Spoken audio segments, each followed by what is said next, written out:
G'day, it's Nick here and welcome to Wicked Wildlife.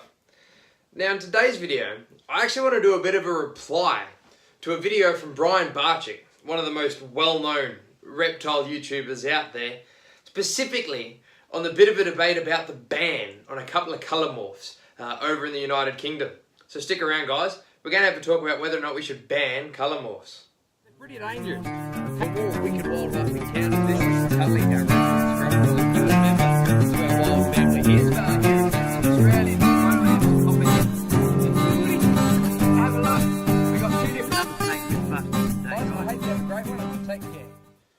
So, right off the bat, I'd like to point out that the vast majority of the time, I really enjoy Brian's videos. I like watching everything going on in the herparium, all these kinds of things, but with this video, I think he's way off the mark.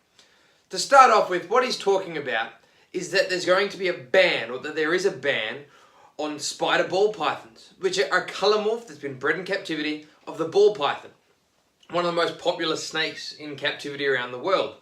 Now, while I can't keep ball pythons here in Australia, we do keep carpet pythons, and the jaguar carpet python, another morph, is also on the banned list, along with some other things like the enigma gecko.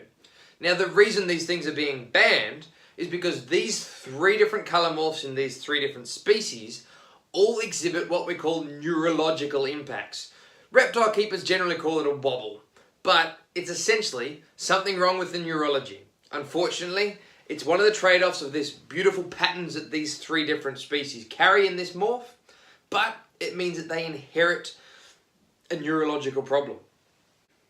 So Brian begins his video by quite passionately talking about how the United Kingdom are banning these species and how other countries in Europe are following suit, and it's the start of a slippery slope, and pretty soon we're only going to be allowed to keep wild type animals. Now, unfortunately his information is a little bit wrong. There's no such ban. These species aren't illegal. What's actually happened is the International Herpetological Society has decided that they do not want to permit these colour morphs to be sold at their three major expos. The reason being is basically they've decided that the neurological difficulties that these species have is simply not ethical to have on display and to be sold at their expos. It's their personal choice. It's not the British government stepping in and going to lock people up and fine people for keeping these species. They're still legal, they just can't be bought and sold at these three IHS expos. Now, this decision was actually made in late 2017. So for all the 2018 expos that the IHS hosted, they've already not had any spider ball pythons, jaguar carpet pythons, or enigma geckos. So it's only been recently that I suppose this has been brought up in social media. It's crossed over to America where Brian's caught wind of it, and being a passionate ball python morph breeder himself has obviously jumped on and started making some pretty big claims about where this might be heading. One of the first major points that Brian brings up as a concern is that if we're going to ban one colour morph, why don't we ban other colour morphs? Are we going to ban albinos, like Olaf here, the albino Darwin carpet python, because they wouldn't survive in the wild?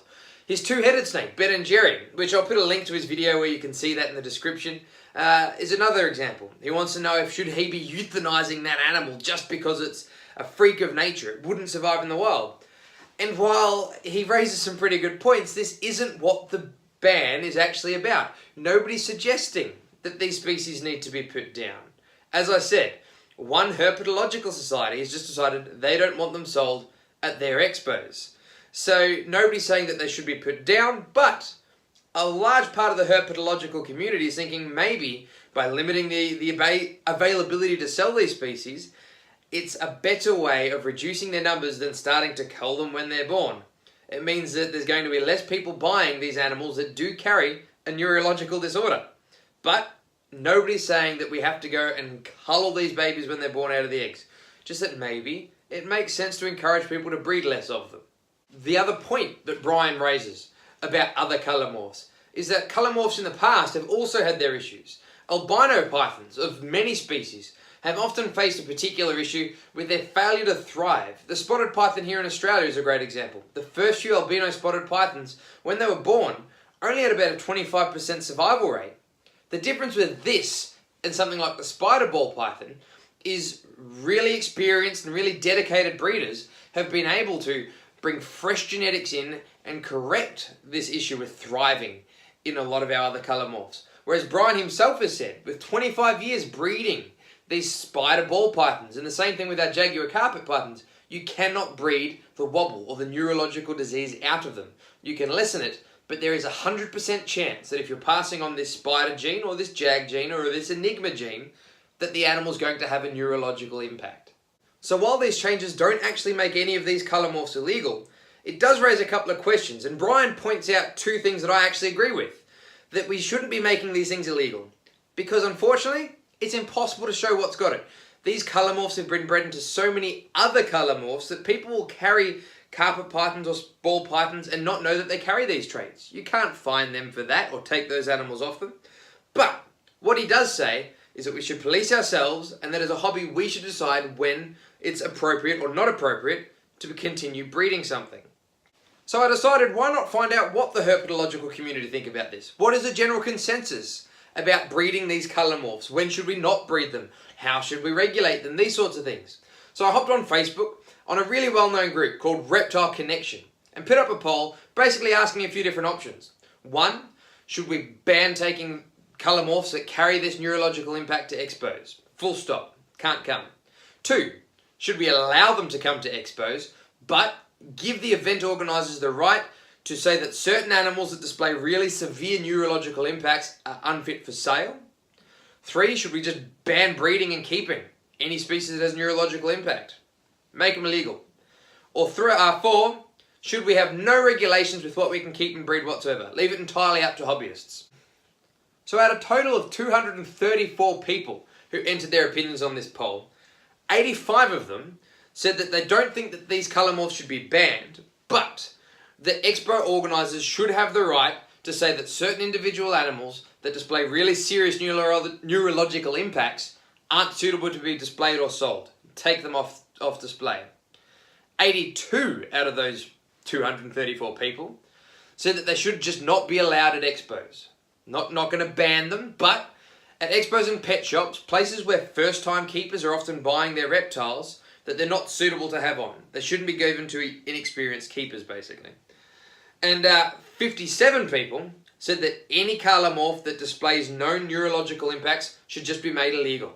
So these 3 categories made a grand total of 95.7% of people who are in favour of some sort of regulation of these neurological impacted colour morphs. Whether it's banning them, whether it's just controlling where they're sold. 95% of people. It's pretty safe to say that the herpetological community is trying to police itself. This isn't a government stepping in. This is reptile keepers drawing a line in the sand and saying what's appropriate and what's not appropriate. So the main thing that it all comes down to, whether or not we should even look at controlling or banning certain colour morphs, or just discouraging people from keeping and breeding certain colour morphs, is does it affect their quality of life? And Brian raises a great point. We don't know. These colour morphs have bred and they eat and they go to the toilet. They do all the things that snakes are supposed to do, but they can have everything from a slight wobble to some of the inability to right themselves. We don't know if they're in pain or discomfort. And this raises a sort of interesting question. You can go down 2 routes. You can do what somebody like Brian's possibly suggesting and saying, well, there's no indicator that they have a bad quality of life, so I believe we should breed them. The other half of people could just as easily say, well, if we can't guarantee that they have a good quality of life, we can't ask them, maybe we'll err on the side of caution and not promote this genetic when we have so many other wonderful species and colour morphs to work with. I, for one, would rather err on the side of caution. At the end of the day, in my opinion, this discussion is not so important for these specific colour morphs. It's actually what this discussion represents in total. Breeding these colour morphs, whether or not they have a reduced quality of life, they do have a 100% chance of inheriting a neurological impact. And what a lot of people who are pro these colour morphs will point out is they'll refer to dogs. They'll say that every breed of dog, or the vast majority of breed of dogs, has some sort of health issue. That is the sad reality of us breeding in that direction, and those recessive traits accumulating and creating diseases like epilepsy and bad body shape and all sorts of hip dysplasias and things like this in dogs. So you could look at it and say, well, it's happening with other species. Instead of looking at it as an example, my opinion is we should look at this as a warning. Do we want in another 100 years' time our reptiles in captivity to be in the same state of affairs as people's dogs are today. All the health issues and things that dogs face today, all the damage that we've done to breeds that have existed for hundreds and sometimes thousands of years by picking purely for looks and by picking our opinion on their aesthetics over their welfare. Personally, I think we should be steering clear of these things. They're beautiful snakes. There's no debating that. But there is so many beautiful animals to work with, we're really spoilt for choice. If we're going to start picking this, like you might say, it might be a slippery slope to start banning things. But I think when we start ignoring potential welfare, whether or not it's proven, because we think something looks pretty, that's the start of an even bigger and an even slipperier slope.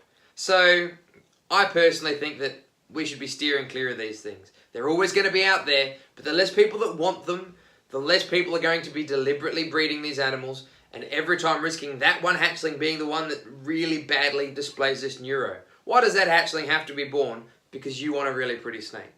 Anyway guys, I'm going to hop off my high horse there because it's a bit more of a downer than my usual videos. But if you do like this video, please subscribe, hit the like button, leave a comment, all that sort of jargon. If you're watching on Facebook, follow our Facebook page. And if you want to become involved with our YouTube channel and help our videos come out more and more regularly, and I promise they're generally a lot more upbeat than this, support us on Patreon.